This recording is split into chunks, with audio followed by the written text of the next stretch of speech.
What's up, YouTube? It's Ben, and in this video, let's talk about mental health and entrepreneurship. All right, guys, if you don't know who I am, my name is Ben Nader. I do videos on entrepreneurship, business, finance, real estate, investing, software, anything related to making money online and generally business. If you like that kind of content, definitely smash that subscribe button for more of this game. All right, now back to the serious stuff.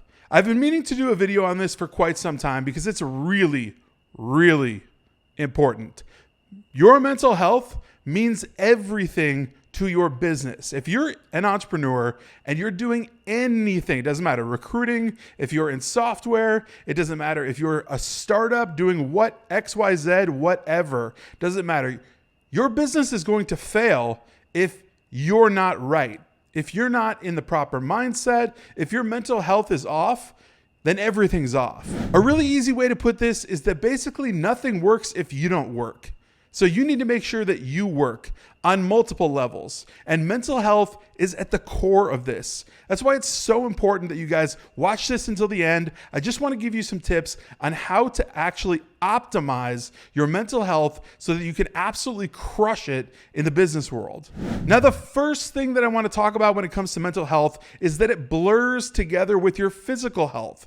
Now, I have my own personal elements involved in this. I have my own personal goals that are related to my physical health, right? Because that definitely relates right to my mental health. So losing weight, right? Gaining more muscle, going to the gym more, lifting more, moving more, taking more walks, things like that. Those bleed right over into your mental health. If anyone doesn't think brain-heart coherence and brain-physical coherence is a thing, you need to understand it is. Taking a 30-minute walk every single day is something that can be massive for your entire day. On top of going to the gym and actually working out and working on your physical health so that it can bleed over into your mental health, right? There's things like, what do you eat? Are you eating clean? Are you eating just junk food? Or what's going on there, right? I personally, right now, I'm trying to drink a gallon of water every single day. Sometimes I get there, sometimes I don't. But with that being said, this is huge. These are things that you need to implement into your game so that your entrepreneurship just goes up and up and up and up, and you're able to focus more. Your clarity goes up. Your efficiency goes up. So many things come out of focusing on your physical health that goes straight into your mental health. All right, so my next one for you guys on mental health and entrepreneurship is getting enough sleep. Now, this is different for everybody.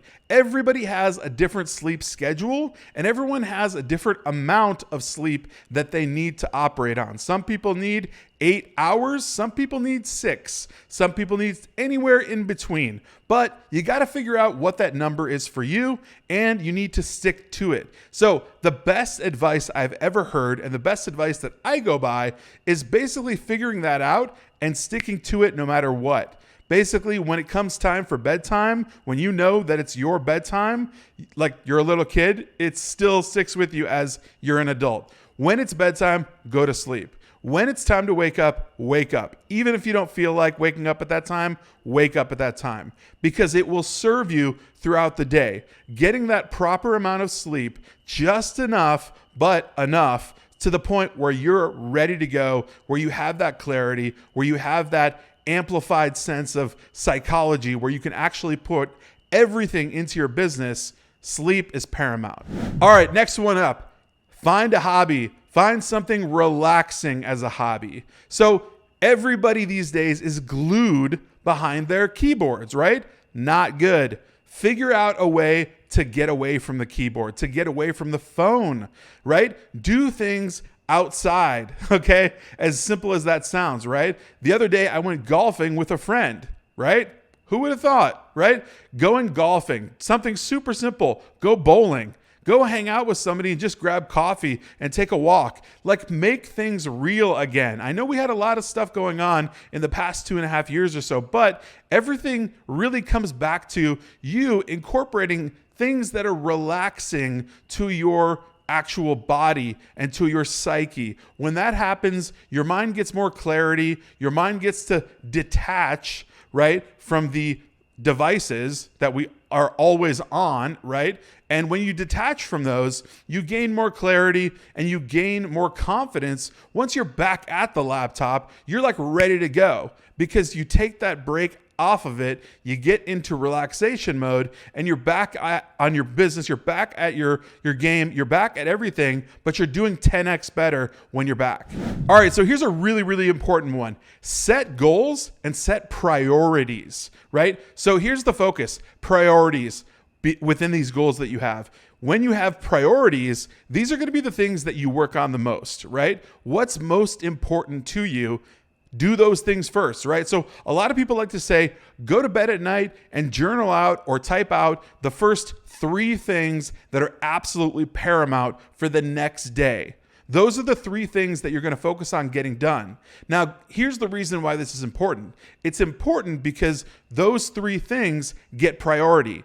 And when those 3 things get priority, and when you finish them, right, you have extra time, and you realize how much extra time is actually availed to you in your day, right? If you stick to doing those 3 items. Now, if you have the never-ending to-do list, which I've been completely guilty of in your organization style, like that's not good. That's not great, because what you end up doing is just keep pushing things down the line, kicking the can, right? Like doing all those things to where it's never going to end. Like it's never going to be finished. And that's not a good feeling for your mental health. Your mental health is just going to be like, all right, we're running on a hamster wheel here. Same thing every single day. And that routine is not good for your brain. All right, how about this next one? Practice gratitude and meditate. So this has been key for me for the past, I would say, 2 solid years. Gratitude and meditation. These 2 things kind of combine within each other because you can be very, very grateful and focus on your gratitude during your meditation. I meditate every single day for at least 25 to 30 minutes. Depends on exactly what's going on, but I'll do 25 minutes minimum in the morning before I start screwing around with emails, before I shoot a YouTube video, before I do any content, before I do any of the stuff that I do, I meditate. I clear my mind. I observe my thoughts. I understand kind of what's going on in my life, and I stay calm throughout the entire day, right? I'm grateful for the things that I have. I think about that gratitude. I focus on it. I do that all inside my meditation just for 25 minutes. If you don't have 25 minutes to meditate, you have a problem. All right, the last one I'm going to give you guys is stay connected. So here's the thing. In today's day and age, with the way we're hidden behind keyboards, with the way that we're just working away at our businesses, right? You all know what I mean. Stay connected with people, real life human beings in the flesh, right? Hang out with people, do things, go places, right? Do real people things besides digital things, right? It's all cool to have a bunch of digital internet friends that you do Zoom with, that you hop on the phone with, that you do all those things with, but it's paramount that you make life real and actually hang out with people and stay connected, right? By staying connected, it brings everything together. It brings that brain-heart coherence together, right? Which helps your mental health in a big, big way. So make sure that you stay connected. Don't allow yourself to get completely isolated. It's just not good for your brain. It's just not good for your mental or physical health in general. Stay connected with people. Just make sure that you don't cut the cord and completely go off the grid, right? I know a lot of people on YouTube talk about go away for a year. Go away for a year, do everything that you need to do, then come back. That's not how it's done. You got to stay connected. If you're not connected, you're going to lose a little bit up here. You're going to loosen some screws. Let's put it that way. So you need to stay connected with people. It's just a super paramount element of your mental health. All right, guys, I really hope that you can craft a mental health plan around the things that I mentioned in this video. So wherever you have a deficit, take one of the things that I mentioned here and add it in, right? And make sure that holistically, your mental health picture looks good, just like your physical health would look good, right? The both are equally important. Remember that, right? Mental health does not get enough flack. It does not get enough attention. It doesn't get put up on a pedestal as it should. It's super important, right? If you don't work nothing works. And your mental health is a massive part of everything working. All right, guys, if this video was valuable or if you needed this video, I know you needed this video. If you did, smash that like button, subscribe if not already, and join our Facebook group, Recruiter Empire, link in description right down below this video. We'd love to have you join 15,000 plus recruiters in our Facebook group. And I will see you guys next time.